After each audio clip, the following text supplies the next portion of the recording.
aspects of conscientiousness, say orderliness and industriousness, the better predictor is industriousness. So the question is, well, what can you do about your industriousness?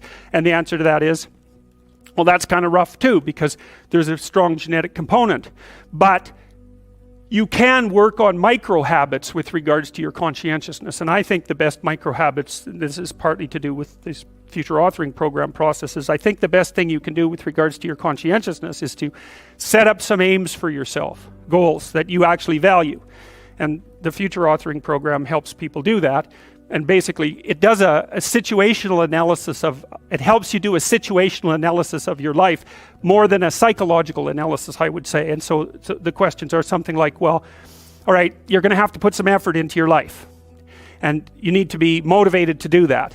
And so what are the potential sources of motivation? Well, you could think about them in the big five manner. You know, if you're extroverted, you want friends. If you're agreeable, you want an intimate relationship. If you're disagreeable, you want to win competitions. If you're open, you want to engage in creative activity. If you're high in neuroticism, you want security. Okay, so those are all sources of potential motivation that you could draw on, that you could tailor to your own, you know, your own personality.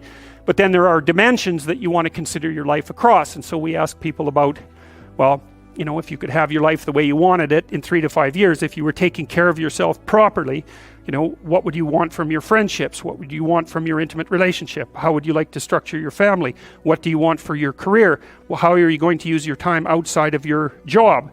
And how are you going to regulate your mental and physical health, and maybe also your drug and alcohol use? Because that's a good place to auger down, you know, because alcoholism, for example, wipes out, you know, 5 to 10% of people. So you want to keep that under control. And then so maybe, you know, you develop a vision of what you would like your life to be, and that associates the goal. Well, once the goal is established, and then you break down the goal into micro processes that you can implement, the micro processes become rewarding in proportion, in relation to their causal association with the goal, and that tangles in your incentive reward system. You know, we talked about the dopaminergic incentive reward system, and that's the thing that keeps you moving forward. And the way it works is that it works better if it produces positive emotion when it can see you moving towards a valued goal. Okay, well, what's the implication of that? Better have a valued goal, because otherwise you can't get any positive motivation working out. And so the more valuable the goal, in principle, the more the micro processes associated with that goal start to take on a positive charge. And so what that means is, well, you get up in the morning and you're excited about the day, you're ready to go. And so as far as I can tell, what you do is you specify your long-term ideal. Maybe you also specify a place you want to stay the hell away from, so that you're terrified to fail as well as excited about succeeding, because that's also useful. You specify your goal. You do that in some sense as a unique individual. You want to specify goals that make you say, oh, if that could happen as a consequence of my efforts, it would clearly be worthwhile. Because the question always is, why do something? Because doing nothing is easy. You just sit there and you don't do anything. That's real easy.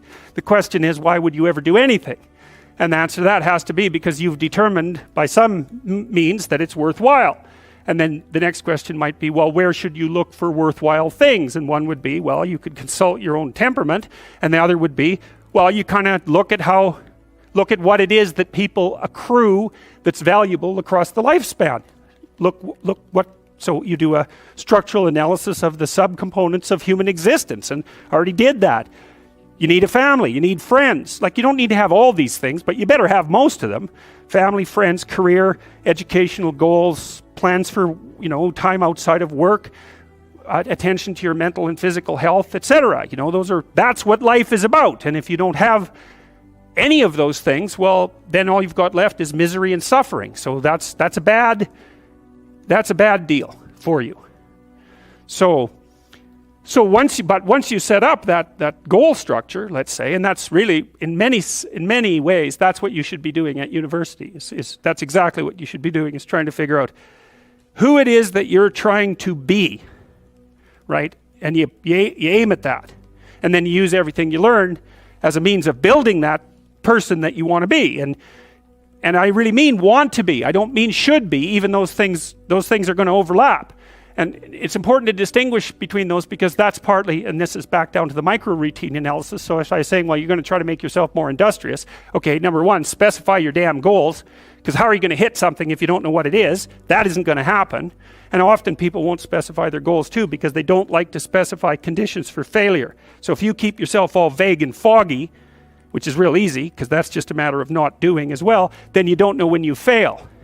And people might say, well, I really don't want to know when I fail, because that's painful. So I'll keep myself blind about when I fail. That's fine, except you'll fail all the time then. You just won't know it until you've failed so badly that you're done. And that can easily happen by the time you're 40. So